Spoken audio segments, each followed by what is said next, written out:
ఏదైతే ఇందాక ఒక ఇంపార్టెంట్ ఇష్యూ ఈ డిస్టర్బెన్స్లో సభ్యులంతా కూడా ఏం లేదు, మళ్ళీ దాన్ని రిపీట్ చేస్తున్నాను అధ్యక్ష. సాదా బైనామాలకు సంబంధించింది. ఈ సాదా బైనామాలు 2020 అక్టోబరు 29 నాడు 2020 చట్టాన్ని 28 29 నాడు తేటం జరిగింది అధ్యక్ష. ఆ చట్టానికి ఒక 2 రోజుల ముందు తర్వాత నవంబర్ 10వ తారీఖు దాకా సాదా బైనామాలని యాక్సెప్ట్ చేస్తామనే ఒక కమ్యూనికేషన్తో సాదా బైనామాల్లో ఉన్న రాష్ట్రంలో ఉన్న భూములున్న ఆసాములు అప్లై చేయటం జరిగింది అధ్యక్ష. అవి సుమారు 9,24,000 అప్లికేషన్లు ఆన్లైన్లో అప్లై చేసుకున్నారు అధ్యక్ష. చట్టంలో మట్టుకు ఈ సాదా బైనామాలకు సంబంధించిన అంశాలని ఎక్కడా క్రోడీకరించలేదు, పొందుపరచలేదు అధ్యక్ష. ఆ కారణం చేత ఆనరబుల్ హైకోర్టు ఏవైతే ఈ అంశాల మీద కొంతమంది సాదా బైనామాలకు సంబంధించిన వాళ్ళు కోర్టును అప్రోచ్ అయితే అసలు చట్టంలోనే ఆ క్లాజే లేదు, ఆ క్లాజ్ లేకుండా మీకు సాదా బైనామాలు ఎలా యాక్సెప్ట్ చేస్తారనే కోర్టు డిస్కషన్తో టోటల్గా ఆ సాదా బైనామాలకు సంబంధించింది అలానే పెండింగ్ ఉన్నది అధ్యక్ష. ఈ చట్టం ఏదైతే 2024 చట్టం భూభారత చట్టం ఉందో ఈ చట్టంలో నవంబర్ 2010 వరకు ఏవైతే అప్లికేషన్ ఆన్లైన్లో ఉన్నాయో, ఏవైతే ఎలిజిబుల్ ఉన్నాయో ఆ ఎలిజిబుల్లో ఉన్నాయి, ఎవరు పరిధిలో ఉన్నవి వారు, అది ఎంఆర్ఓ పరిధిలో ఉన్నా, ఆర్డీఓ గారి పరిధిలో ఉన్నా, కలెక్టర్ గారి పరిధిలో ఉన్నా, లేకుంటే గతంలో వివిధ కారణాల చేత ఏవైనా రిజెక్ట్ చేసి ఉంటే వాళ్ళ కోసం ల్యాండ్ ట్రిబ్యునల్లో వాళ్ళు అప్లై చేసుకొని ల్యాండ్ ట్రిబ్యునల్ అప్రోచ్ అవ్వచ్చు అధ్యక్ష. రిజెక్ట్ కాకుండా ఉన్నాయి ఉంటే అది ఈ డీసెంట్రలైజేషన్ ఏదైతే చేశామో ఎంఆర్ఓ ఆర్డీఓ కలెక్టర్ గారు వీళ్ళ పరిధిలో ఉన్నవి వాళ్ళ పరిధిలో న్యాయబద్ధమైన వాటిని క్లియర్ చేసే అంశాన్ని ఈ చట్టంలో పొందుపరచడం జరిగింది అధ్యక్ష. ఏదైనా అబ్జెక్షన్స్ ఉంటే ఈ సాదా బైనామాలకు కానీ ఎనీ ట్రాన్సాక్షన్కి అబ్జెక్షన్స్ ఉంటే ప్రాపర్ ప్లాట్ఫారం మీద నెక్స్ట్ 2 స్టెప్స్ అబ్జెక్షన్ రేజ్ చేసుకునే అంశాన్ని కూడా ఈ చట్టంలో పొందుపరచడం జరిగింది అధ్యక్ష. ఇక వెరీ ఇంపార్టెంట్ ఇష్యూ, మనిషికి దేశవ్యాప్తంగా ఆధార్ ఎలా ఉందో ఈ చట్టంలో భూధార అంశాన్ని కూడా చేర్చడం జరిగింది అధ్యక్ష. ఈ భూధార అంశం అనేది ప్రధానమైన అడ్వాంటేజ్ ఏంటంటే ఏ వ్యక్తి గురించి అయినా తన ఆధార్ గురించి తన డీటెయిల్స్ గురించి చెక్ చేసుకోవాలంటే ఆధార్ కోడ్ కొడితే ఆ వ్యక్తికి సంబంధించిన డేటా అంతా ఎలా అయితే విజువల్స్ ఉంటాయో ఈ భూధారులో కూడా ప్రతి రైతుకి ఒక భూధారు కోడ్ ఇవ్వటం జరుగునే అంశాన్ని ఈ చట్టంలో పొందుపరచడం జరిగింది అధ్యక్ష. అదే రకంగా జమాబందీ గ్రామ రెవెన్యూలో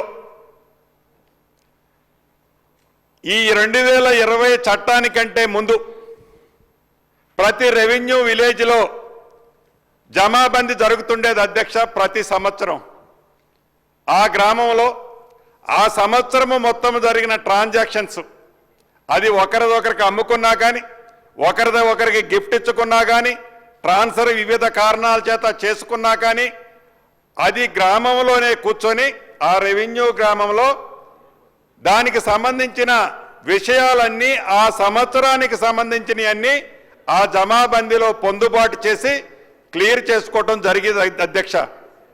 2020 చట్టం వచ్చిన తర్వాత అది పూర్తిగా ఎత్తేశారు అధ్యక్ష.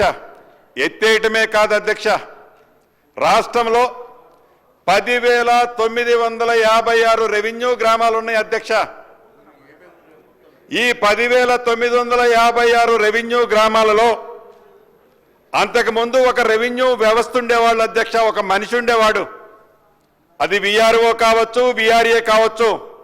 రమారమి ఈ విఆర్ఏ విఆర్ఓకు సంబంధించిన వ్యవస్థ మొత్తం రాష్ట్రంలో సుమారు 23,000 మంది ఉంటారు అధ్యక్ష. ఒక అర్ధరాత్రి తన మైండ్లో వచ్చిన ఆలోచనతో ఒక కలము పోటుతో టోటల్గా ఆ రెవెన్యూ వ్యవస్థనే కుప్పకొల్చడం జరిగింది అధ్యక్ష. ఈ చట్టంలో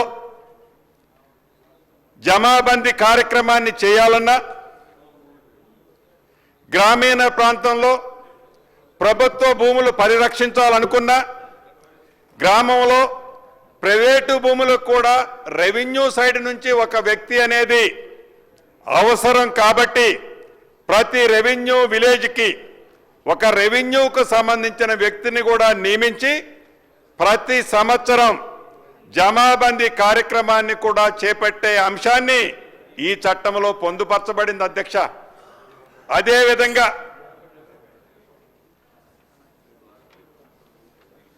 ల్యాండ్ ట్రిబ్యునల్స్ ఇందాకనే నేను తమరికి విన్నవించాను, తమరి ద్వారా గౌరవ సభ్యులందరికీ కూడా తెలియజేశాను.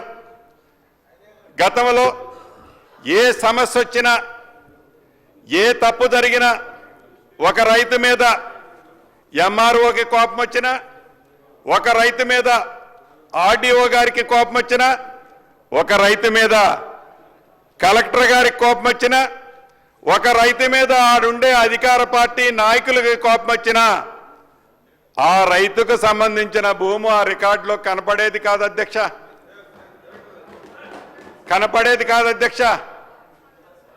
ఆ 2020 చట్టం పుణ్యమా అంటూ ఆ రైతు ఏ అధికారికి పోయి ఒక పిటిషన్ ఇచ్చుకునే అవకాశం కూడా లేదు అధ్యక్ష. అప్పీలు చేసుకునే సందర్భం కూడా లేదు అధ్యక్ష. అప్పీలు అథారిటీ అనేది అవసరమని తలంచి ల్యాండ్ ట్రిబ్యునల్స్ని ఏవైతే సమస్యలున్నాయో ఈ ఉమ్మడి ఆంధ్రప్రదేశ్లో, ఆనాడు ఉమ్మడి ఆంధ్రప్రదేశ్లో కానీ ఈనాడు తెలంగాణ రాష్ట్రంలో కానీ గతంలో ఎప్పుడూ ఇన్ని సమస్యలు లేవు అధ్యక్ష. ఈ సమస్యల పరిష్కారాన్ని కనుగొనటం కోసం ల్యాండ్ ట్రిబ్యునల్ని కూడా పునర్నిర్మించే కార్యక్రమాన్ని ఈ చట్టంలో పొందుపరచడం జరిగింది అధ్యక్ష. అదే రకంగా ప్రభుత్వానికి సంబంధించిన ఆస్తులు ఇందాక తమరి ద్వారా సభ్యులకు తెలియజేసినట్లు అది రెవెన్యూ భూములు కావచ్చు, వక్ఫ్ బోర్డు భూములు కావచ్చు, దేవాదాయ భూములు కావచ్చు, ఫారెస్ట్ భూములు కావచ్చు, ఇనాములు కావచ్చు, ఇలా చాలా అంశాలు ఉన్నాయి.